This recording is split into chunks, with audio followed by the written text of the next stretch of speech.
मुंबई कांग्रेस के मुखपत्र कांग्रेस दर्शन के दिसंबर के अंक में ऐसे लेख छपे हैं जिससे कांग्रेस को फजीहत का सामना करना पड़ सकता है। जी हां, कांग्रेस अध्यक्ष सोनिया गांधी को समर्पित कांग्रेस दर्शन के इस अंक में सोनिया गांधी पर कई आपत्तिजनक टिप्पणी की गई है, आपत्तिजनक बातें लिखी गई हैं।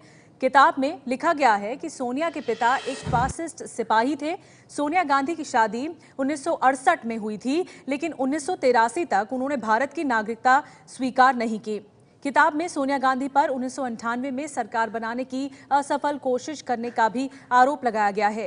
इस अंक में और क्या छपा है आपको बता रहे हैं। 1998 में कांग्रेस अध्यक्ष बनने के बाद सोनिया ने सरकार बनाने की असफल कोशिश की, ये बातें लिखी हैं। इसके अलावा जवाहरलाल नेहरू कांग्रेस अध्यक्ष इसलिए बने ताकि सरदार वल्लभ भाई पटेल पद से हटे।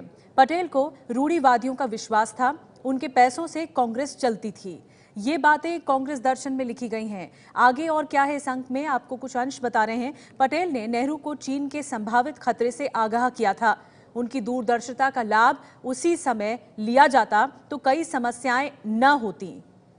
अगर सरदार पटेल की बात नेहरू ने मान ली होती तो 1961 तक गोवा की आजादी का इंतजार नहीं करना पड़ता। आगे कांग्रेस दर्शन के इस लेख में, जो कि दिसंबर का अंक है, उसमें लिखा है, पटेल के कहने पर नेहरू चलते तो कश्मीर, चीन, नेपाल, तिब्बत के हालात आज जैसे न होते। गांधी जी की इच्छा का सम्मान करते हुए पटेल प्रधानमंत्री की रेस से हटे, नेहरू का समर्थन किया, जबकि ज्यादातर समितियां पटेल के पक्ष में थीं। मुंबई कांग्रेस के जिस मुखपत्र में सोनिया गांधी और नेहरू पर सवाल उठाए गए हैं, उसके संपादक मुंबई कांग्रेस के अध्यक्ष और उत्तर मुंबई के पूर्व सांसद संजय निरुपम हैं। ये मुखपत्र कांग्रेस के तमाम विधायकों, सांसदों और पदाधिकारियों के पास जाता है और मुफ्त में बांटा जाता है। ऐसे में विपक्ष इसे कांग्रेस के खिलाफ हथियार के तौर पर इस्तेमाल कर सकता है। संजय निरुपम ने इस मामले पर सफाई देते हुए कहा है कि गलती हुई है और उसे सुधारा जाएगा। संजय निरुपम से बात की एबीपी न्यूज संवाददाता मयूर परीख ने।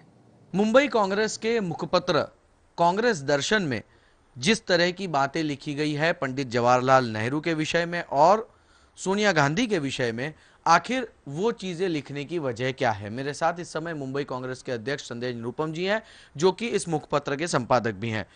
निरुपम जी, जो बातें लिखी गई हैं, क्या आप उन बातों के पीछे अभी भी पूरी तरह से खड़े हैं? नहीं, बिल्कुल नहीं। सबसे पहले वो जो लेख है सरदार पटेल के संदर्भ में है और हमारे जो संपादकीय प्रभारी हैं उस मैगजीन के, उनकी तरफ से चूक हुई है। खासकर भारतीय जनता पार्टी के लोग सरदार पटेल के बारे में तरह तरह के जो दुष्प्रचार कर रहे हैं, उस दुष्प्रचार पे आधारित लेख आलेख इधर उधर सब जगह पड़े हुए हैं। ऐसा लगता है कि उनमें से किसी लेख को उठा करके हमारे साथियों ने ले लिया है। ये गलती हुई है और आइंदा ऐसी गलती न हो, इसका इंतजाम किया जा रहा है। जो सबसे पहला मुखपत्र है, ये मुखपत्र आपका जो है सोनिया गांधी को, ये इश्यू जो है वो सोनिया गांधी को समर्पित किया गया है। फ्रंट पेज पे भी सोनिया गांधी जी हैं, लेकिन उसमें जिस तरह से लिखा हुआ है कि उनके पिता एक फांसीवादी सैन्य के हिस्सा थे।